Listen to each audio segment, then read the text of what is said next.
Hello students, आज chapter 9 class 9 का maths 1 chapter 2 real numbers begin करने जा रहा हूँ। बहुत क्षमा चाहता हूँ आप लोगों से, पूरे एक हफ्ते मैंने कोई वीडियोस अपलोड नहीं किए।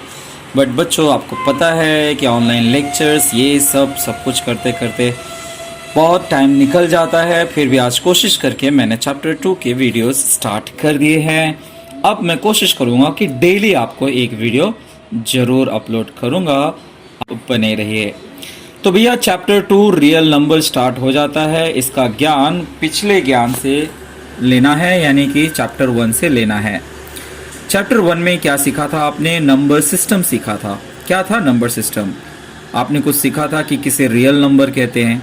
रियल नंबर के लिए आपको जानना होगा कि नेचुरल नंबर किसे कहते हैं, जो 1 2 से स्टार्ट होता है। फिर आपने सीखा होल नंबर, जो 0 से स्टार्ट होता है। फिर आपने सीखा इंटीजर, जिसमें माइनस आता है, प्लस आता है, ज़ीरो आता है। फिर आपने इवन नंबर देखा, जो 2 के टेबल में आता है। फिर आपने ऑड नंबर देखा, जो 2 के टेबल में नहीं आता है। फिर आपने देखा कि प्राइम नंबर किसे कहते हैं, जो किसी से डिवाइड नहीं होता, और उसमें 2 जो है वो अकेला है, जो कि इवन नंबर है। बाकी सारे प्राइम नंबर ऑड नंबर हैं। और कंपोजिट किसे कहते हैं? जो किसी से डिवाइड होता है। ध्यान रखिए, प्राइम नंबर उसे कहते हैं जो किसी से डिवाइड नहीं होता, और कंपोजिट नंबर किसे कहते हैं? जो किसी से डिवाइड होता है। पर इन दोनों सेट में आप बच्चों ध्यान दे सकते हो कि 1 मौजूद नहीं है। तो भैया 1 के बारे में आपने क्या सीखा हुआ है? 1 के बारे में आपने ये सीखा हुआ है कि 1 is neither prime nor composite. तो ये बात आप ध्यान रखिए कि 1 ना तो प्राइम होता है, ना तो कंपोजिट होता है बच्चों। उसके बाद टाइप्स ऑफ नंबर सिस्टम में ही आपने देखा रैशनल नंबर किसे कहते हैं। तो भैया वो नंबर जो फ्रैक्शन के फॉर्म में लिखे जाते हैं उसे हम रैशनल नंबर कहते हैं, यानी कि परिमेय संख्या। जैसे कि सारे ऑल नेचुरल, होल, इंटीजर्स जो आपने अभी तक सीखे हैं।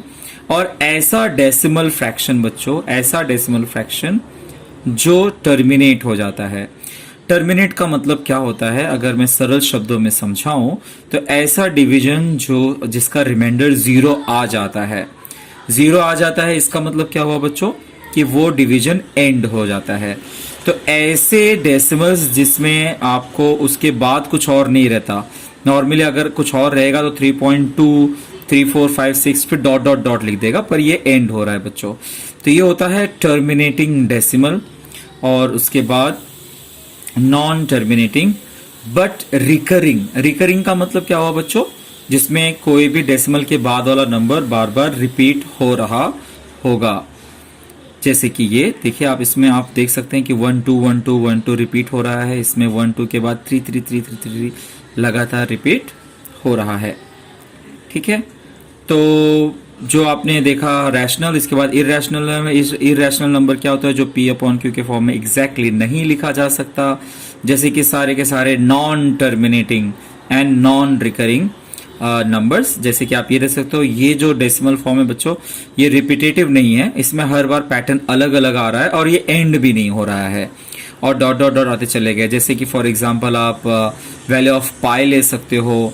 आप वो सारे रूट्स जिसका वैल्यू हमें नहीं पता होता है, इनके भी जो हम रूट्स निकालेंगे ना बच्चों, तो उसको हम इरैशनल नंबर कहेंगे। तो पाई एक इरैशनल नंबर है, पर हम जो जनरली पाई का वैल्यू लेते हैं ना 22/7, वो 22/7 एक रैशनल नंबर होता है, क्योंकि जब है ही P अपॉन Q के फॉर्म में, तो हम इसे जब डिवाइड कर देते हैं तो वो कहीं ना कहीं रिपीटेटिव आंसर आने लगता है, इसलिए वो रैशनल होता है। जबकि पाई का ओरिजिनल वैल्यू आप 1000 वैल्यू तक निकालते चले जाइए, आपको रिपीटेटिव नंबर्स नहीं मिलते हैं। तो भैया रियल नंबर फिर किसे कहते हैं? सारे के सारे रैशनल और irrational number together all called real number. तो अब हो रहा है आपका चैप्टर स्टार्ट। तो लीजिए, अब हम बढ़ते हैं रियल नंबर के बारे में कुछ और सुनने। Set of all natural numbers, whole number, integers, rational and irrational numbers together called set of real number. अगर हम ये सबसेट के फॉर्म में दिखा दें तो हम कह सकते हैं कि सबसे छोटा नेचुरल नंबर है। Natural number is a subset of W, यानी कि होल नंबर सबसेट रिलेशन आप जानते हो बच्चों। छोटा वाला सेट कंप्लीटली जब बड़े वाले सेट में होता है तो छोटे वाले सेट को बड़े वाले सेट का सब सेट कहते हैं। यानी यहाँ पे नेचुरल नंबर होल नंबर का सबसेट है, होल नंबर इंटीजर का सबसेट है, ये रैशनल का है और सबका बाप है रियल नंबर। यानी रियल नंबर में ये सारे के सारे आते हैं, ये सब के सब are subsets of real numbers. So real number includes everything. अब आपने ये भी सीख चुके हो आप पहले बच्चों के, अगर दो फ्रैक्शंस है तो दो फ्रैक्शंस को हम कैसे रिलेट करते हैं बच्चों। तो कैसे रिलेट करते हैं हम लोग, जैसे P upon Q is equal to R upon S है तो हम सिंपली इसको मल्टीप्लाई करके चेक करते हैं। देखिए हमने इसको मल्टीप्लाई करा, क्रॉस मल्टीप्लाई करा, P into S is equal to Q into R। तो अगर ये इक्वल आ रहा है बच्चों इसका मतलब ये दोनों इक्वल है, ठीक है। और अगर P इंटू एस ये ग्रेटर है और Q इंटू R ये स्मॉलर है तो इसका मतलब फर्स्ट वाला ग्रेटर है, और अगर वो स्मॉलर आ गया तो फर्स्ट वाला स्मॉलर है। ये ट्रिक आप जानते हो ऑलरेडी, 6-7 से सीखते चले आ रहे हो, आगे भी काम आएगा इस चैप्टर में, इसलिए आप ध्यान में रखिए। उसके बाद भाई decimal form of rational numbers कैसे फाइंड आउट करते हैं। Decimal form of any rational number is either terminating और नॉन टर्मिनेटिंग रिकरिंग टाइप। किसका भैया, रैशनल नंबर। रैशनल नंबर कौन से होते हैं, जो P अपॉन Q फॉर्मेट में रहते हैं, यानी कि जो फ्रैक्शन फॉर्म में रहते हैं। तो अगर कोई नंबर फ्रैक्शन फॉर्म में है बच्चों तो उसका आंसर आएगा जरूर, चाहे वो टर्मिनेट हो जाए। अगर टर्मिनेट नहीं हो रहा है तो बार बार रिकरिंग करेगा। जैसे यहां पर देख लीजिए 2 अपॉन 5, 5 4 20, तो अब 0.4 हो गया आंसर, मतलब ये टर्मिनेट हो गया। ऐसे ही 7 अपॉन 64 है, ये टर्मिनेटिंग है। 101 अपॉन 8 है, ये भी टर्मिनेटिंग है। तो ये हो गए सारे के सारे टर्मिनेटिंग। और नॉन टर्मिनेटिंग क्या है, जैसे ये देखिए डिवाइड करते चले जा रहे हैं, इसमें 2 रिपीटेटिव है। तो अगर कोई चीज रिपीट हो रहा है तो उसके ऊपर हम ऐसे एक मार्क देते हैं। अगर सिंगल नंबर रिपीट हो रहा है तो सिर्फ एक डॉट से काम चल जाएगा। लेकिन अगर मल्टीपल नंबर, जैसे कि यहाँ पे 69230 के बाद 69230 आ रहा है, तो इतना बड़ा नंबर अगर रिपीट हो रहा है तो हम लोग एक बार साइन लगा देते हैं। उसके बाद आ गया 56 अपॉन 37, इसमें भी आप 513 देख सकते हैं कि रिपीट हो रहा है। अच्छा, इसमें एक चीज आपको ऑब्जर्व करनी है। ऑब्जर्व ये करना है बच्चों, आपको प्राइम फैक्टर निकालने आना चाहिए। तो नॉर्मली हम लोग ना सिर्फ देखकर भी डिसाइड कर सकते हैं कि वो टर्मिनेटिंग है या नॉन टर्मिनेटिंग है। जैसे 5 अगर आपको दिख रहा है तो टर्मिनेटिंग है। ये 64 है बच्चों, अगर आप 64 का आप अगर प्राइम फैक्टर्स निकालेंगे तो 8 8 जा 64 होता है, यानी कि 2 इंटू 2 इंटू 2 इंटू 2, ऐसे आपके पास कितनी बार आ जाएगा, 4 4 8 टाइम्स आ जाएगा बच्चों। यानी हर बार आपको फैक्टर मिलेगा 2। तो अगर आपके डिनोमिनेटर में प्राइम फैक्टर निकालने पर अगर प्राइम फैक्टर 2 या 5 आएगा, अगर डिनोमिनेटर के प्राइम फैक्टर 2 या 5 है तो वो टर्मिनेटिंग होता है। 2 और 5 के अलावा कुछ भी दिख गया ना बच्चों तो वो नॉन टर्मिनेटिंग होगा। इसे हम सम के दौरान और समझ लेंगे, लेकिन आपको ये रूल तो याद रखना होगा। क्या कहता है rule, if the prime factors of the denominator, हाँ डिनोमिनेटर के अगर प्राइम फैक्टर 2 या 5 हैं तो वो टर्मिनेटिंग होगा। लेकिन अगर 2 और 5 के अलावा कुछ और है तो वो नॉन टर्मिनेटिंग होगा और रिकरिंग होगा। तो इस बात को आप बच्चों नोटिस कर लीजिए, ध्यान रखिए, इससे सम इजीली सॉल्व हो जाएंगे।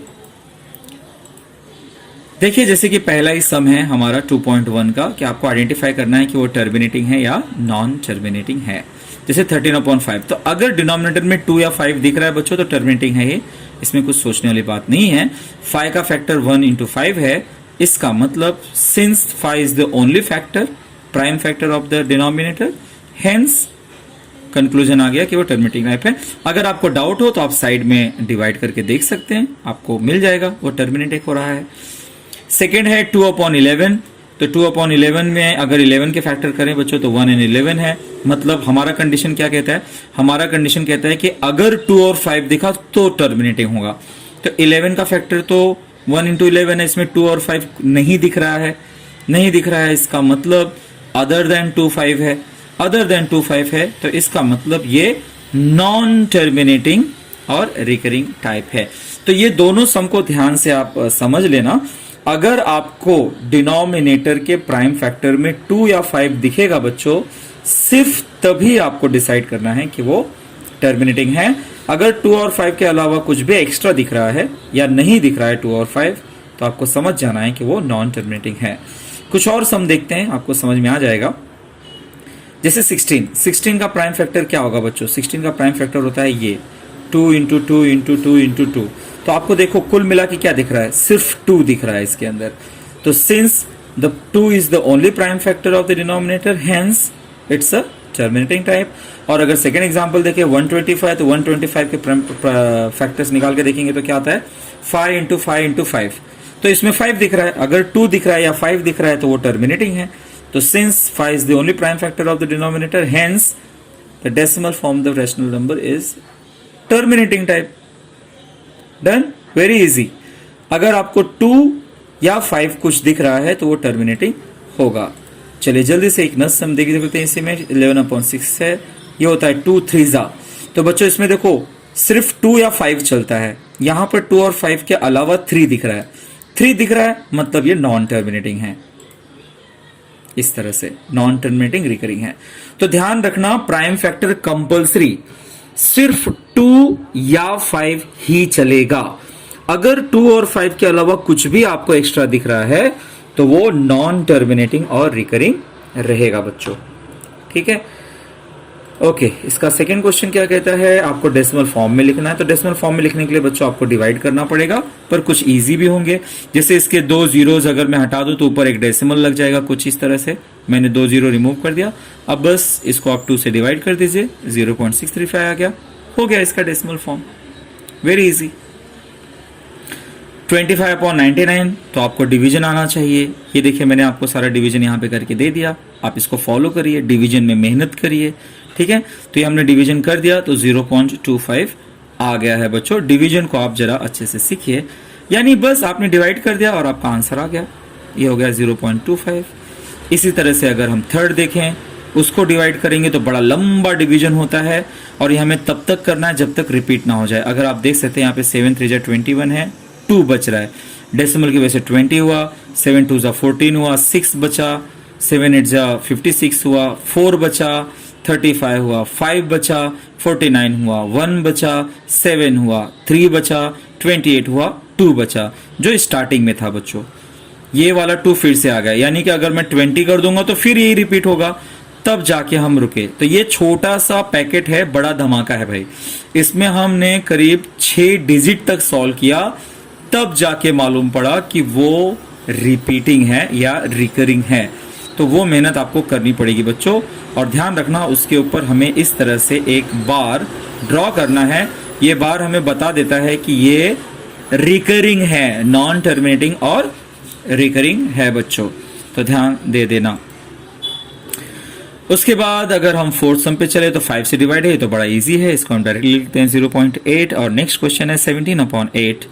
वैसे 17/8 आप कर सकते हैं। ये किया, ये टर्मिनेट हो रहा है। देखो बच्चों, जिसका रिमाइंडर 0 आ गया तो वो टर्मिनेट हो रहा है, इसका मतलब ये 2.125 है।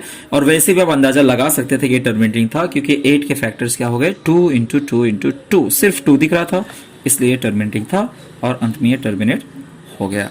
तो इस तरह से हमारा क्वेश्चन नंबर 2 हो गया वेरी इजीली। क्वेश्चन नंबर 1 में हमें सिर्फ आइडेंटिफाई करना था कि क्या वो रिकरिंग है या नॉन रिकरिंग है, मतलब वो टर्मिनेटिंग था या नॉन टर्मिनेटिंग। और यहाँ पर आपको फ्रैक्शंस दिए थे और आपको उसका डेसिमल फॉर्म करने के लिए डिवाइड करना पड़ा। अब आ गया क्वेश्चन नंबर 3, जो इस एक्सरसाइज का सबसे इंपॉर्टेंट सम है बच्चों। जैसे 0.6 है, 0.6 के ऊपर डॉट दिख रहा है ना बच्चों। डॉट दिखने का मतलब, देखिए ये सम पहले ही सम में आपको नहीं समझेगा, इसको आप 2-3 सम तक अच्छे से वीडियो देखो, तब तीसरे सम में आप डिसाइड करना कि आपको समझा कि नहीं समझा। ये मेरी आपसे रिक्वेस्ट है। पहले सम में धीरे धीरे आप समझने की कोशिश करिए। हम क्या करेंगे बच्चों, क्वेश्चन को हमेशा x अज्यूम कर लेंगे। कर लिया, अच्छा 6 पॉइंट का मतलब क्या हुआ? 6 के ऊपर डॉट लगा, इसका मतलब 6 रिपीटेटिव है, लेकिन हमने जो क्वेश्चन है ना उसको नंबर 1 दे दिया। अब बच्चों आप हमेशा ध्यान दे दो कि डेसिमल के बाद कितना डिजिट रिपीट हो रहा है। तो एक सिंगल डिजिट 6 है जो रिपीट हो रहा है, सिंगल डिजिट 6 है जो रिपीट हो रहा है। Since one number that is 6 is repeating after the decimal point, अगर बच्चों एक नंबर रिपीट होगा तो हम 10 से मल्टीप्लाई करेंगे, अगर 2 नंबर रिपीट होगा तो 100 से मल्टीप्लाई करेंगे, अगर 3 नंबर रिपीट होगा तो 1000 से मल्टीप्लाई करेंगे। क्यों करेंगे भाई? क्योंकि अगर आप 10 से मल्टीप्लाई करोगे तो डिजिट, ये जो डेसिमल है ना बच्चों, वो एक डिजिट आगे चला जाएगा और हमारा काम इजी कर देगा। तो देखिए कैसे होगा, अगर मैं 10 से मल्टीप्लाई करता हूं बोथ साइड्स तो ये हो जाएगा 10x, और ये बस डेसिमल ना बच्चों आगे चला गया 6.666, वो तो अनलिमिटेड था ही, सिर्फ डेसिमल को हमने आगे सरका दिया। और डेसिमल के पहले 0 था तो 0 नहीं भी लिखा तो चलता, या 06 लिखते तो भी चलता था। खैर, अब 10x का वैल्यू आ गया बच्चों, तो इसको भी हम लोग स्टैंडर्ड फॉर्म में लिख देते हैं, यानी कि डॉट लगा देते हैं। ये हो गया 6.6 बार। अब बच्चों ध्यान से देखिए, यहां तक ये कॉमन स्टेप रहने वाला है हर सेम में। ये है 10x और ये है x, ठीक है। x का वैल्यू है 0.6 बार और ये है 6.6 बार, ये सेकंड है और ये फर्स्ट है। अब हर बार हम क्या करेंगे, ये बड़े वाले को छोटे वाले में सब्ट्रैक्ट कर देंगे। सब्ट्रैक्ट 1 फ्रॉम 2, यानी कि 10x minus x is equal to 6.6 बार 0.6 बार। तो 6.6 बार में से 0.6 बार गया बच्चों, तो ये बच जाएगा सिर्फ 6, क्योंकि डेसिमल के बाद वाला नंबर डिस्ट्रॉय हो जाएगा। 10x माइनस x हो गया 9x, तो x हो गया 6/9, जिसका मतलब हुआ 3 2 जा 6, 3 3 जा 9, यानी कि 2/3, यानी आपका फाइनल आंसर हो गया 0.6 बार इज इक्वल टू 2.3। तो इस तरह से करते हैं। मुझे आई एम वेरी श्योर कि आपको पहले सम में आप थोड़े हिल गए होंगे, उतना नहीं समझोगा, पर आप धीरे धीरे अभी पिक कर लोगे बच्चों, ठीक है। अभी आप फिलहाल इसका स्क्रीनशॉट ले सकते हैं। चलिए सेकेंड क्वेश्चन पे चलते हैं। अब आपको चीजें धीरे धीरे याद आने लगेगी बच्चों। जैसे 0.37 बार, पहले इसको x मान लूंगा, ठीक है। अब उसके बाद मैं इसको एक्सपैंड कर दूंगा, जैसे 3737 बार बार बार आ गया बच्चों, ठीक है। अच्छा, अब मुझे क्या नोटिस करना है कि डेसिमल के बाद कितना डिजिट रिपीट हो रहा है, तो 2 डिजिट 3737 रिपीट हो रहा है। तो पहले वो मैं बता दूंगा कि भाई 2 numbers that is 3 and 7 are repeating after the decimal point.